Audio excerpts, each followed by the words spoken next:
Bonjour à toutes et tous, moi c'est Morgane, Momo ou Momus. Bienvenue dans La Papoteuse, un podcast dans lequel on papote chaque mois d'un sujet différent autour d'une petite citronnade woke. Bonne écoute. Que je te dise un truc. Oui, Je vais papoter. Les papoteuses. bonjour les papoteuses. Ça papote. Attends, je bois ma citronnade. La citronnade woke.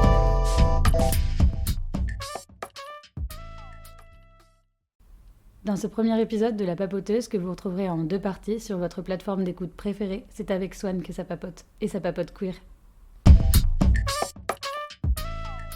Non, c'est en train d'enregistrer là.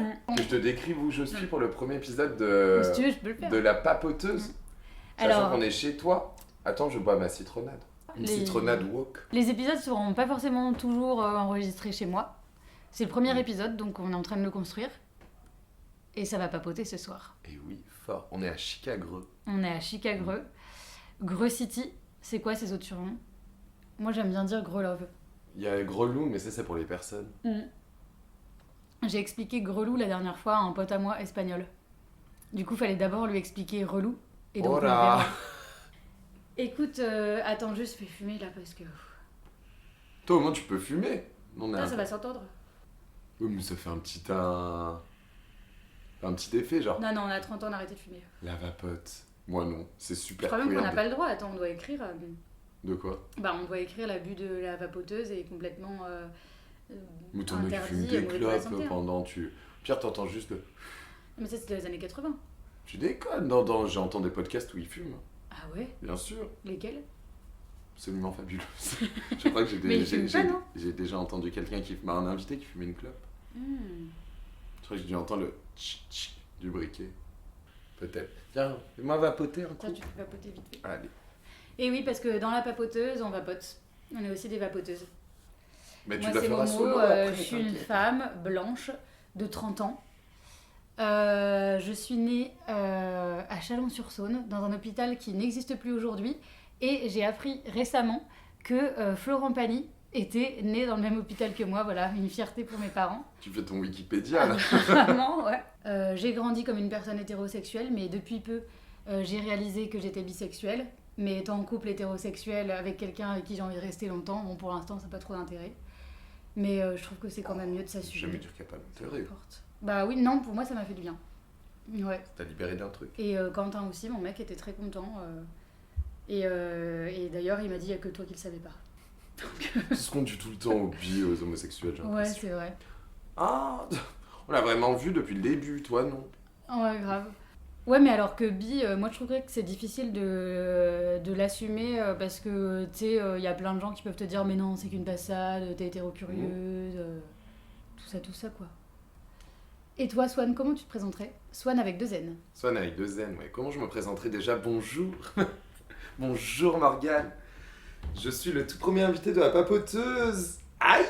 Titre Aïe. qu'on a trouvé il y a 1 heure dans un parc, dans l'air. Très sympa. Exactement. Mais après c'est elle qui reprendra les rênes. Moi j'étais juste là pour aider pour le premier et hop là. T'es un peu comme ça, toi, finalement. Ouais.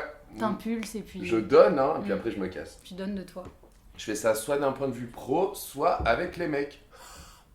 Tu donnes et tu t'en vas. Je donne et je me casse. Non, je donne et eux se Et eux cassent. se cassent. C'est ça le côté. Et bah écoute, moi c'est Swan, on peut m'appeler Swanito. Et d'ailleurs, les Super, fans hein. de Swan s'appellent les... Swannies, Les Swannies. bien évidemment. Écoute, je vais bientôt avoir 30 ans. Je sais pas quand on va sortir ce podcast. Peut-être que j'aurai déjà 30 ans. 30 mais ans bien fournis, comme tu peut-être dis. bien tassé si tu le sors en décembre. Alors que j'ai en juillet. Et écoute, et bah je suis né où? Je suis né à Grenoble. Ici même, on est en train d'enregistrer ce podcast en fait finalement. T'es né à la tronche. Je suis né à Grenoble. Ah, t'es à la mutualiste, à la clinique mutualiste. Et non, je crois que c'était dans un Pinel qui n'existe plus. Ah. Non, ça c'est ma sœur. Ok. Il y a l'un des deux qui est né à un endroit qui n'existe plus. Ok, parce que tout le monde à Grenoble est né à la tronche. Mais Et moi il y a c'est plein de blagues qu'on Grenoble leur même. fait Moi d'ailleurs vraiment, sur, tu regardes cette sur le tronche. passeport, c'est Grenoble même. Même.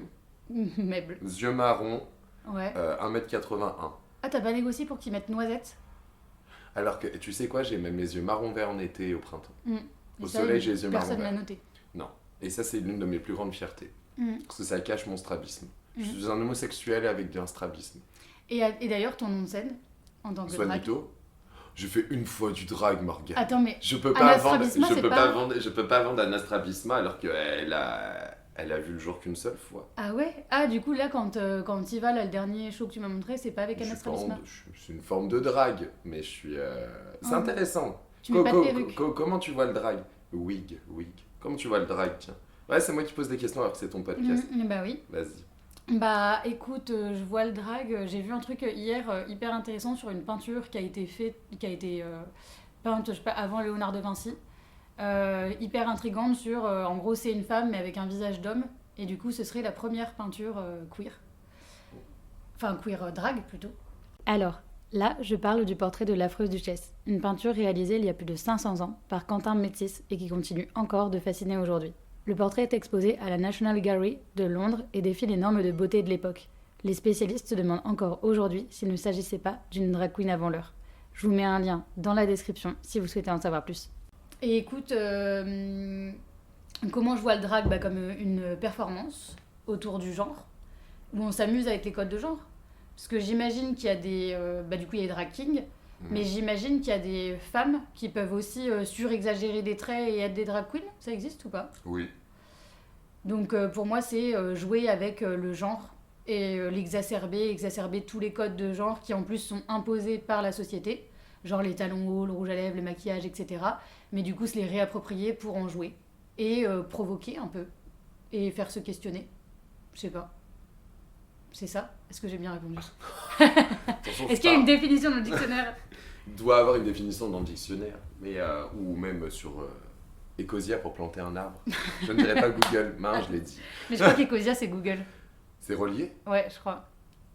Donc c'est pour ça qu'il y a d'autres est-ce que moteurs de vraiment recherche un peu plus engagés. Parce que Ecosia, je crois que c'est une branche de Google. Tu penses que vraiment à chaque fois, si je tape genre, je sais pas, Benjamin Sixou, ça va me sortir, il y a un arbre qui va être planté? Je sais tout de pas. suite Bah j'imagine qu'ils dans n'ont pas le le- droit de tromper ou de mentir, non? Ouais, oui. Ouais, je sais pas. On verra. On va aller vérifier, on va aller enquêter sur Ecosia. Tu feras un papoteuse Ecosia avec quelqu'un d'autre. Moi, c'est juste pour savoir si je tape Benjamin Sixou, si c'est ok après. Juste après cette conversation, on a été vérifié.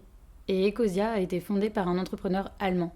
Un arbre n'est pas vraiment planté à chaque recherche, mais près de la moitié des revenus du moteur de recherche est utilisé pour lutter contre la déforestation. Là aussi, si ça vous intéresse, je mets un lien vers un article du Monde rédigé en 2020 dans la description. Et attends, c'était quoi le podcast que t'as fait avec ta pote? C'était chelou. Chelou, si, c'est sur quoi si tu gardes ça, ça lui fera de la pub. Bah ouais, attends. C'est sur les histoires, des histoires un peu surnaturelles et des choses comme ça qui ont pu se passer, des histoires un peu bizarres en fait. Ah ouais, du coup, j'ai trop envie du que tu me coup- racontes. Bon, tu dirais écouter le podcast, Ah ouais, c'est vrai. ce sera beaucoup plus simple. Et du coup, pour Je vais toi... pas te raconter Bah là-dedans ouais, on parce va que ça pas faire sera le deuxième. re-raconter en fait les mêmes histoires, il y en a 2. Ok. Trop bien. Podcast d'une demi-heure où moi je suis dedans et les autres sont super aussi. Ah, j'adore. Vas-y, on va regarder. La question c'était le drag à la base. Oui, du coup, toi, Le c'est quoi ta drag. définition du drag? Mais en vrai, ça se rapproche aussi. Il y a plusieurs types de drag aussi, tu vois. Bah, t'as drag queen, drag king, drag créature. Enfin, tu vois, genre, c'est tout. Et c'est ça, c'est jouer avec les genres. Et c'est pour ça aussi, quand je suis pas un astrabisme, où je répète, je n'ai été qu'une fois, donc ce n'est. C'est pas tant. C'est une référence plus drôle entre potes, mais pas une référence connue. En fait, quand je Ouais. monte sur scène, où je fais mon lip sync, je suis Swanito. Ok. Et Swanito, mine de rien, tu vois, genre, au-delà du fait que ça soit un surnom dans la vie de tous les jours, c'est aussi. J'ai quand même un costume qui peut être assez androgyne. Beaucoup de nudité aussi. Hein, Ouais, t'aimes bien un peu. ouais, pas fâché avec mon corps. Enfin, Mm. si, mais pas sur scène, Ouais. apparemment. Pas fâché avec la pudeur, on va dire. Et du coup, j'ai quand même un make-up, etc. Donc, on m'a déjà dit quelquefois c'était quand même une forme de drague, tu vois, mine Bah de oui. rien. Donc, on va dire que pour l'instant, j'ai peut-être 2 types de drague. Mais encore une fois, Nastrabisma vraiment a vu le jour qu'une seule fois. Un Ouais. soir. Ok. Et Encore du un coup, soir, encore une heure. Et toi, tu gardes la moustache. Tu te la tailles même, non? Quand tu fais des Quand je suis performances. Swanito? Ouais. Ouais, j'ai tenté de garder un peu la barbe aussi. Je me suis rendu compte que quand Swanito, c'est un personnage à moustache. Mhm. Ça fait un peu Freddie Mercury, non? Freddie Mercury. Ouais, bon, on m'a déjà dit, surtout quand je mets mon débardeur blanc, Ouais. j'accentue mes yeux parce que il y a tout le temps le col en dessous. Ça, j'aime beaucoup. J'adore. Et niveau danse, tu prends des cours? J'en ai pris. J'en ai pris, j'ai fait de la moderne jazz, j'ai fait du breakdance, j'ai fait du street jazz. Je fais un peu de contemporain, mais plus à côté. Et c'est ça. Mais en vrai, c'est pour ça, moi, pour mon lip sync, j'aime beaucoup. Parce que c'est vrai que quand t'en parles à des personnes qui connaissent pas, déjà, tu leur expliques les mots, ils font ah, c'est du playback. C'est un art. Oui. Oui. Oui. Quand c'est bien fait, ma Mais chérie. parce que, puis, même quand c'est pas forcément bien Ouais, c'est fait, vrai. tu vois. Mais c'est. Comment dire, tu t'appropries. Enfin, moi, c'est ça que j'aime bien aussi dans le lip sync, c'est qu'en fait, je m'approprie la chanson. Le texte, je donne ma théâtralité, ma danse, mon interprétation. Et le texte, en fait, c'est mon histoire que je raconte vis-à-vis de ça. Et ou, enfin, sans forcément en faire passer un message ou quoi que ce soit. Mais là, quand tu vois, je fais même plein de styles différents. Je fais Patricia Cass, Molville, j'ai fait Eddie Preto. Là, le dernier que j'ai fait sur les Spice Girls, tu vois. Enfin, à chaque fois, c'est pas la même histoire que je raconte. C'est pas le, je cherche pas. Après, tard, hein, certains et certaines aussi dans le lip sync qui reprennent les codes de, par exemple, quelqu'un qui va lip syncer, je sais pas, sur Cher. Bah, que ça soit drag queen ou pas, va reprendre les codes de Cher. Et c'est ok aussi. Moi, c'est juste que ma façon, peut-être mon drag Swanito, tu vois, et ma façon de lip syncer, j'ai pas envie de faire un copier-coller avec peut-être faire une petite référence à l'artiste, mais pas faire un copier-coller. Je suis pas là pour. Pour faire Dans- le sosie drag, quoi. Ouais, ou faire dans une forme d'imitation ou quoi que ce soit, tu vois, parce que je trouve que c'est. Oh, allez, on va. Grosso modo, c'est 3 minutes 30 où je raconte un peu. C'est mes émotions à travers cette chanson. C'est ça qui est trop cool aussi. Et puis à chaque fois, c'est une émotion assez différente. Les deux plus grandes émotions que j'ai eues, je pense que c'était la toute première fois où j'ai fait ça. Parce que du coup, c'était la première aussi devant 500 personnes. C'était aux Étoiles, à Paris, pour la Paris Lip Sync. Et une autre fois, une des émotions fortes, c'était quand j'étais au Sonic à Lyon. J'espère qu'il sera encore ouvert. Parce que là, D'ailleurs, le t'avais Sonic à gagné Lyon. un concours et c'est pour ça que t'avais pu. Si, oui, oui. Alors j'avais. C'était pas un con. J'avais gagné la première. J'ai pas gagné le concours en soi, mais c'était pour la première. Euh, on va dire la première étape. Où, du coup, il y avait. Deuxième. Il y avait une vidéo qui devait être envoyée. J'avais fait sur Ricky Martin. À la Belle Électrique, à Grenoble. J'avais filmé à la Belle Électrique Très et beau. j'étais en battle, en versus avec une autre personne. Et du coup, après, c'est un vote du public sur Instagram et tout, sur le sondage. J'avais gagné. Donc, très content. Et du coup, c'est là où j'avais performé à Lyon. Et c'était trop cool et c'était une forte émotion parce que du coup, il y avait mes parents. Ouais. C'était la première et la seule fois à ce moment-là, là où je parle, où ils étaient du coup venus me voir. Donc, bah, du coup, à la fin de la chanson, ils sont en train de chialer de Ouais, leur c'est ce que j'avais côté. demandé. Et ouais, bah, ils étaient très fiers, beaucoup d'émotions de me voir. Il y avait même mon oncle et son mec qui étaient là. Il y avait des amis qui m'avaient jamais vu aussi. Ça qui est cool, c'est qu'à chaque fois que j'ai performé, il y a des amis soit qui m'ont déjà vu, soit à chaque fois il y a des nouvelles personnes qui ne m'ont pas encore vu. Donc c'est une nouveauté pour ces personnes-là et c'est trop cool aussi, tu vois. Et c'est quoi comme émotion, toi, que ça te procure? Est-ce que c'est chaque Euh, fois différent ou une nouvelle émotion, un nouveau. Bah déjà, t'as toujours le stress juste avant. Et ça dépend de la musique aussi, hein. Patricia Cass, par exemple, c'était Il me dit que je suis belle, donc il y avait un truc beaucoup plus, moins dans une forme de performance festive. Donc il y avait plus cette émotion, je sais pas comment expliquer, mais ouais, fallait que je me mette dans le côté un peu plus deep, un peu plus sombre, tu vois.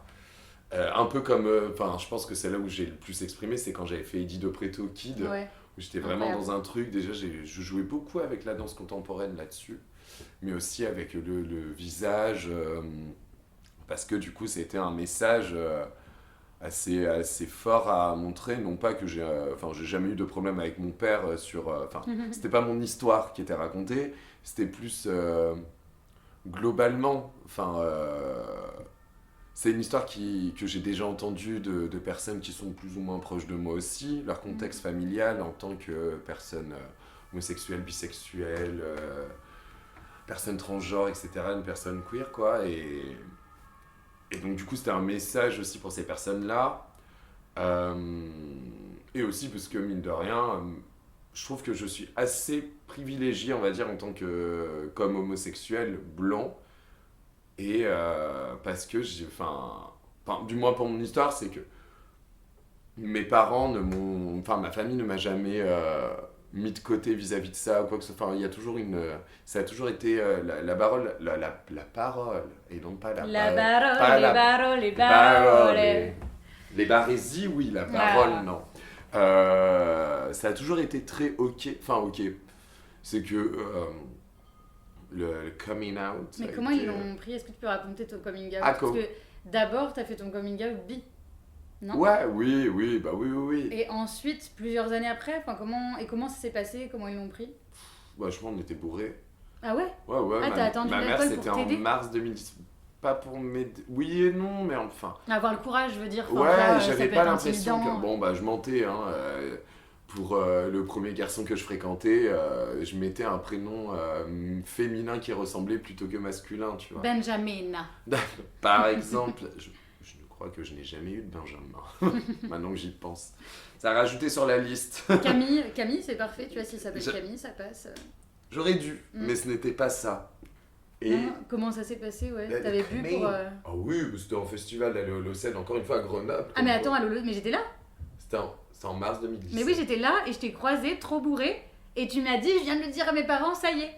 À ma mère, mon père il a su 1 an après au mariage de ma cousine. Parce que Et ma oui. mère elle a lâché la mèche, non, lancé lâché le dos, on va dire. On va Ouais. transformer ça comme ça. Et.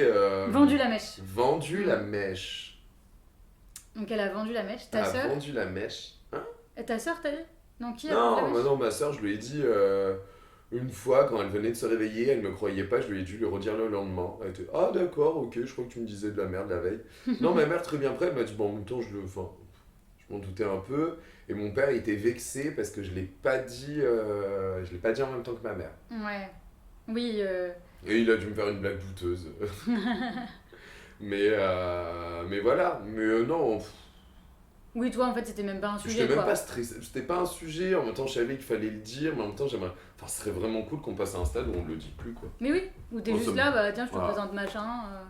Puis après, enfin petit à petit, j'ai même pas refait une sorte de coming out pour dire ah, en fait je suis pas bi, je suis gay, enfin tu Oui. Non, c'est juste que après. Bon, après, il y avait quand même cette période de personnes, en fait, pour eux, c'était des statistiques. Ah, bah tiens, tu as comparé à ta vie, là, t'as couché avec 90% des hommes et maintenant c'est que des hommes, donc. Ouais, t'es mais gay. Hop. il y a un peu ça dans le truc, tu vois, même bi et tout, il y a un peu le côté comme si ça devait être 50-50. Tu vois, genre là, t'es dans Oui. une relation avec un mec, du coup, il faudrait que la relation d'après, ce soit avec une meuf, si t'es bi. Tu vois, pour que tu sois un bon bi. Alors que en vrai, tu peux peut-être être bi, mais du coup, relationner que avec des hommes ou qu'avec des femmes. Il n'y a pas de loi. Enfin, et genre là, il y a une étude qui est parue il n'y a pas longtemps sur. C'est en gros le planning familial. Tous les je sais plus combien de temps, ils font une énorme étude. Genre là, c'était auprès de 22 000 personnes. Donc c'est vraiment représentatif de la population. Et en gros, quand ils l'ont faite, je sais plus si c'était dans les années 70 ou en tout cas avant 2000, il y avait, quand on posait la question, du coup, par exemple, à des femmes sur quel est l'âge de votre premier rapport, elles déclaraient que l'âge du premier rapport pénétratif avec un homme pour les femmes hétéros. Alors que maintenant, comme aujourd'hui, du coup, même faire du sexe entre femmes, etc., c'est plus visibilisé, plus admis, que le sexe est moins autour de la pénétration, etc. Du coup, l'âge du premier rapport sexuel aussi avance ou reste le même, parce qu'il y a plus de femmes qui déclarent leur premier rapport sexuel avec une femme. Alors qu'avant, c'était un peu avec une femme, c'était pour m'amuser, on n'était pas vraiment amoureux, c'était une copine. Alors que des fois, c'était peut-être autre chose, tu vois, mais tu le considères pas comme ça, c'est plus en gros, c'est pour m'amuser avec une copine, mais ma vraie vie sexuelle et affective sera avec un homme autour de la pénétration. Ah oui, Pour les femmes, quoi, je dis ça. Mais... Petite rectification. L'étude dont je parle ici a été réalisée par l'INSERM, l'Institut national de la santé et de la recherche médicale. Ce ne sont pas 22 000 personnes qui ont été interrogées partout en France, et y compris dans les départements d'outre-mer français, mais plus de 31 000. Il y a peu de temps, grâce au planning familial, j'ai eu la chance de pouvoir échanger en visio avec Armel Andro, démographe à l'université Paris 1, qui nous a présenté les résultats de l'enquête sur le contexte des sexualités en France. Rendez-vous dans la description si vous souhaitez en savoir plus sur cette enquête passionnante dont je vous recommande chaudement la lecture. Mais c'est fou. Bah, surtout que. Quand tu parles à certaines personnes, si c'est sûr à 100%, soit hétéro, soit gay, soit quoi que ce soit, moi je t'avoue que. Je dis gay parce que voilà, si on doit dire une orientation, mais en même temps, quand j'avais, bon, très peu, mais quand j'avais couché avec des filles, ou quand du moins j'ai eu des relations sexuelles avec ou autre, bah c'est pas que je me cachais pas, tu vois. Ouais. J'ai apprécié, j'avais envie sur l'instant. Et ça peut m'arriver, tu vois, genre, je sais pas, une à deux fois dans l'année, t'as une éclipse solaire et hop. Et hop. Non, mais il y a des femmes qui peuvent m'attirer où je me dis, tiens, j'aimerais bien, pas forcément avoir une relation sexuelle, mais tu vois, rentrer dans un jeu de séduction avec elle, etc. et tout, flirter, enfin, j'ai pas ce truc de... Enfin, j'ai quand même pas mal entendu, et ça, je trouve ça quand même assez problématique, parce que l'effet inverse serait... c'est nul, enfin, je sais pas, en bref. Ouais.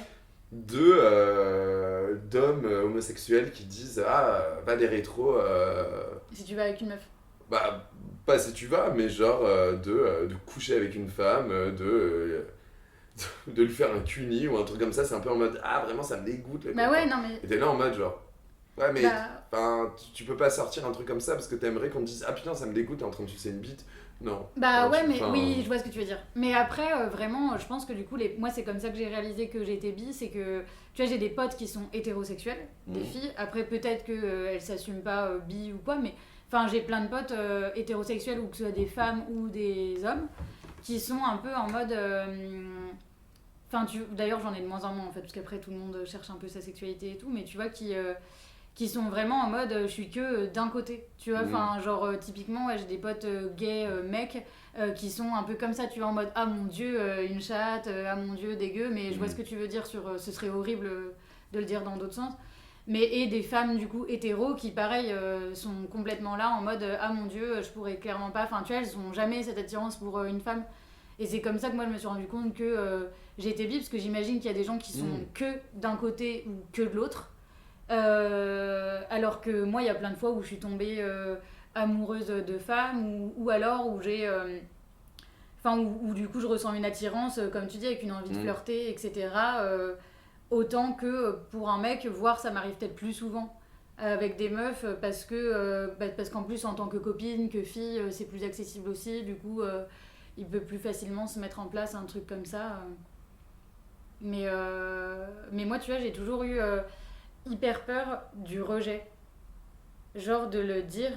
Genre la première meuf du coup de laquelle je tombe amoureuse, pour moi j'avais trop peur de lui dire. Et que et que du coup elle me dise ah non mais moi pas du tout. Enfin tu vois. J'avais peur de ça. Du coup j'ai jamais franchi le pas. Sauf une fois trop bourré avec une bouteille de vodka à deux, évidemment. Évidemment, ça aide. Et une autre fois avec beaucoup d'autres drogues et substances, et sur plusieurs mois où je voyais la personne. Mais du coup, elle était lesbienne, donc ça avait aucun sujet. C'était beaucoup plus facile. Alors que pour les autres meufs hétéros avec lesquelles j'avais envie de flirter ou dont j'étais piquée, bah, j'avais trop peur de franchir le cap, de l'embrasser ou de faire quelque chose. Par peur que la personne me dise ah mais pas du tout, je pensais qu'on était copines. Et du coup je me dis maintenant c'est horrible parce que peut-être que la personne aussi se disait la même chose, et qu'on n'a jamais osé chacune par peur, alors que ça pourrait aussi être très safe de dire même à une copine ah bah ok bah du coup moi je veux un peu plus, et que la personne puisse se sentir aussi super safe de te dire bah moi pas du tout, mais ok après notre amitié continue. Et c'est ce qui s'est passé du coup avec une de mes meilleures potes. Vu qu'il s'était passé un truc entre nous, il y a un moment j'étais trop bourrée, j'avais trop envie de recommencer, peut-être même de lancer un truc, peut-être une relation ou j'en sais rien, et du coup je lui ai dit à une soirée, j'ai trouvé le courage en ayant beaucoup bu. Et du coup elle m'a dit bah non en vrai maintenant on a construit une super amitié, j'ai trop peur que on se lance dans un truc même tu as juste sexuel et tout, et qu'au final ça bousille notre amitié, etc. Et aujourd'hui je suis super contente parce que 7 ans après on est toujours amis. Alors que s'il y avait eu une relation, peut-être que ce serait pas le cas. Mais du coup, je trouve ça cool aussi de pouvoir des fois se sentir libre entre personnes du même genre, de se dire juste ok, je suis attirée par toi. Et tu vois, moi, ce qui me fait vachement peur aussi, c'est que tu vois, il y a des potes à moi. Là, tu vois, j'ai eu plein de copines filles, parce que je me sens plus safe avec les meufs et tout. J'ai pas beaucoup de potes mecs, à part des potes mecs gays. Mais j'ai pas beaucoup de potes mecs hétéros. Et en tout cas, les meufs, tu vois, je leur ai jamais dit.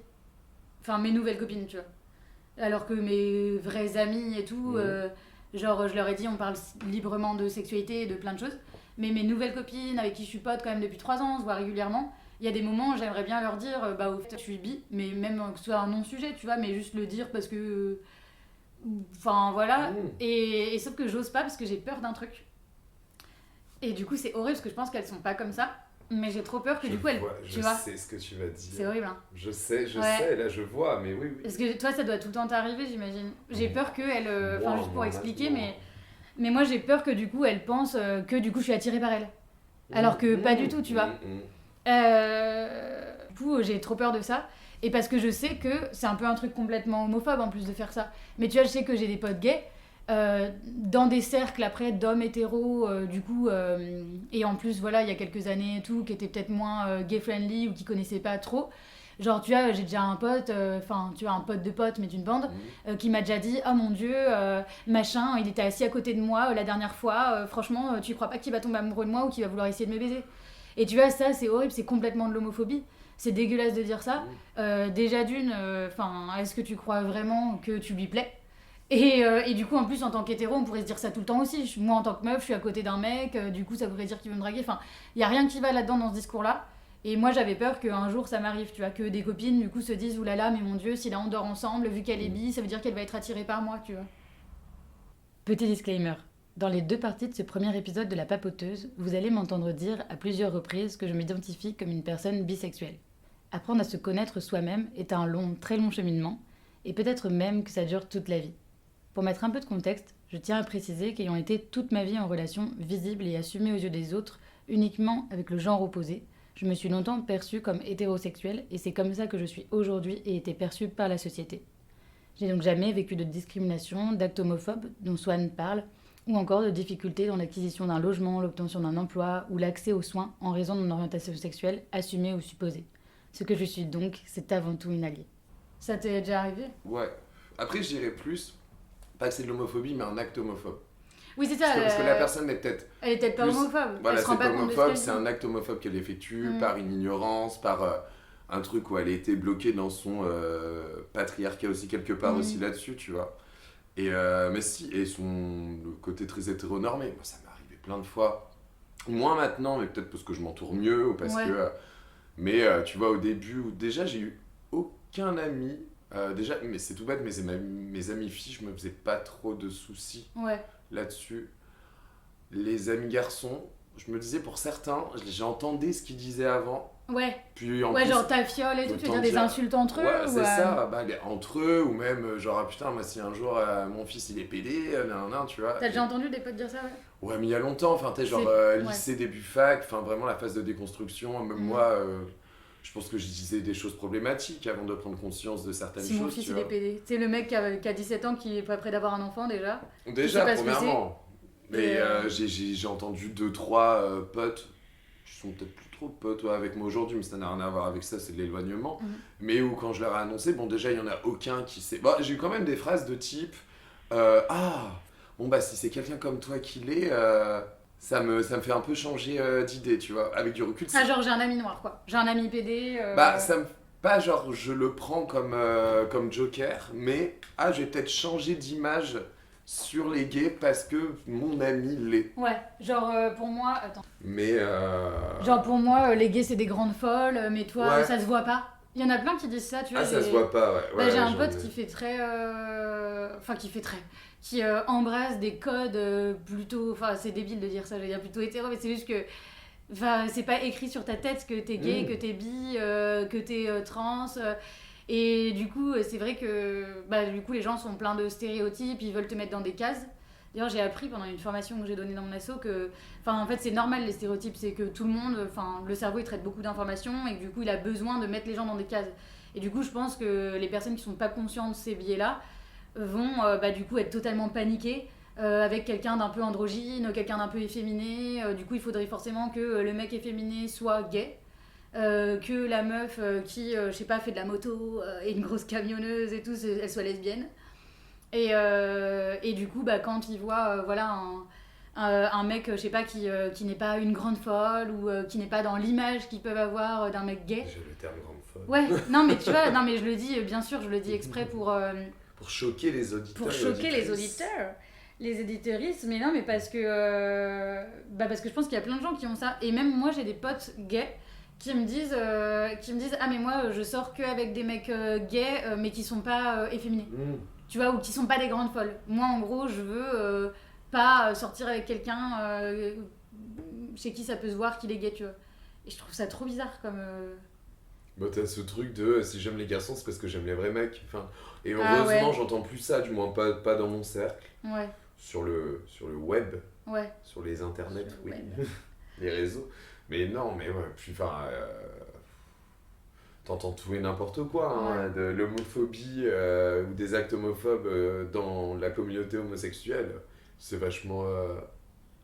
c'est très exacerbé aussi, enfin très, j'abuse peut-être, mais... Bah le fétichisme, enfin la fétichisation de certaines personnes. Ouais, et puis même ce côté de genre, tu vas entendre, je sais pas, genre un Mathieu Delormeau qui va mal parler de Bilal Hassani. C'est un acte homophobe quelque part aussi, en fait, tu ne respectes pas...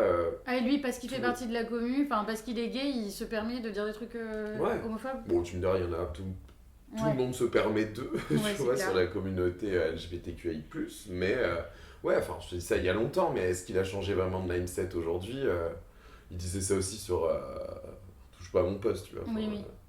Oui, ça non m'étonne pas que je regarde, mais je ouais. tombais dessus. Et en même temps, lui-même se faisait persécuter et était victime. Il était la représentation de l'homosexualité dans cette émission à la con, tu vois. Ouais, mais je crois que du coup, il y a eu des actes homophobes pour lesquels il a été condamné, Cyril Hanouna. Dans toutes les amendes qu'il y a eu, je crois qu'il y en a une justement pour ça, parce qu'il a fait des injures homophobes, enfin il a dit des injures homophobes à la télé, et c'est juste que peut-être que lui, je pense que lui-même en tant que victime d'homophobie, du coup il a enfin je sais pas, c'est comme du coup une personne racisée au sens sociologique du terme qui du coup est lui-même raciste, tu vois, en disant ouais mais moi je suis... Rachida Dati. Exactement, notre Rachida nationale. Non, mais tu vois, peut-être t'as tellement intériorisé certaines choses que... Dans un article publié par Libération en février 2025, on retrouve les différentes sanctions de l'Arcom dont a fait l'objet C8 et son présentateur phare Cyril Hanouna. Parmi elles, 10 sanctions pécuniaires depuis 2017, 9 mises en demeure depuis 2013 et 17 mises en garde depuis 2012. Concernant l'homophobie dans TPMP, en mai 2017, Cyril Hanouna a réalisé un canular téléphonique homophobe en piégeant des personnes LGBTQIA+. C8 a ainsi été sanctionné d'une amende de 3 millions d'euros pour non-respect du principe de respect de la vie privée et obligation de lutte contre les discriminations. Là encore, si ça vous intéresse, je vous mets un article dans la description. Je te resserre de la citronnade ? Resserre-moi de la citronnade woke. Sympa. Écoute, non, j'avais prévu... pour peut-être les prochains épisodes, mais là on n'a pas eu tout le temps de préparer ça, de demander à quelqu'un de venir avec une citation, enfin de demander aux invités de la papoterie, de la papoteuse. Est-ce que toi, là, t'as comme ça, là tout de suite, t'as un, je sais pas, un mot, un peu, est-ce que t'as un mot une phrase, quelque chose qui t'amène, qui t'accompagne, un peu genre carpe diem, tu vois? Tu sais que quand j'étais ado, Carpe diem. Tu sais que je voulais me faire tatouer Carpe diem sur l'avant-bras. Ça m'étonne pas, non mais on s'est connus ado, t'avais ta veste Rivaldi là, ta frange, ton legging avec tes Converse ou tes Victoria's Secret, non. J'ai pas Victoria's Non, Secret. des Victoria là, c'est pas... Victoria, mais ça j'étais plus ado, j'avais au moins 18-20 ans. Ah, oui, bon bah en tout cas t'étais dans le moule de la petite meuf de Skyblog. Bah écoute, au moins j'avais plus le legging marron avec le short en jean par-dessus J'ai encore des photos. Et j'ai encore des photos avec tes lunettes en rectangle. Ouais, c'est horrible, ça m'a traumatisée. Mais toi t'as commencé la courinette avec tes petites mèches violettes, cheveux courts quand t'avais 6 ans quoi. Ouais, c'est vrai, j'étais un peu Mylène Farmer. Sachant que Mylène Farmer est rousse. Ouais, oui, mais il y avait les pics à l'arrière avec les petites mèches roses. C'est vrai. C'est vrai. Ah, je crois que j'ai une citation. Vas-y. One queen stand before me. Histoire de reprendre un peu au niveau de RuPaul, et qu'en fait, c'est quand je me regarde dans le miroir. Finalement, il y a une queen qui se tient devant moi, et c'est moi-même. Ah, j'adore. Ça nettoie mes TCA et mon manque de confiance et mes insécurités que les hommes créent. Ça veut dire que toi, les hommes. Que les hommes avec un énorme Z, bordel. Ça veut dire que toi, tu te caches... Enfin, du coup, ça te permet Qu'est-ce que tu vas me dire là? J'allais dire, ça veut dire que non, le drag te permet d'avoir un personnage et de garder tes angoisses, etc. derrière ce personnage. C'est pas un personnage, c'est une extension de moi. C'est pas quelqu'un qui est tolérante. Tu donnes Torrelienta. Non, mais quand je te dis ça, c'est quand... pour se donner une petite confiance en soi, tu vois. Un ego boost, Un ego boost. comme dirait une pote. Voilà, et la scène c'est un bon ego boost. C'est vrai qu'à ce moment-là, genre, comme mon anniversaire, c'est peut-être le moment là où tu te mets en avant, tu fais ressortir le petit côté mégalo, ascendant narcissique, lune en moi-même, me, myself and I.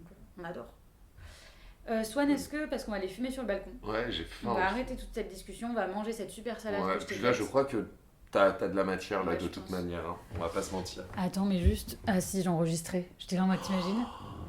Imagine le délire. Donc Swan, Aïe, aïe, aïe. est-ce que Pas t'aurais un mot fâché de la avec le fin stress. Un Un mot de la fin, un mot de la fin.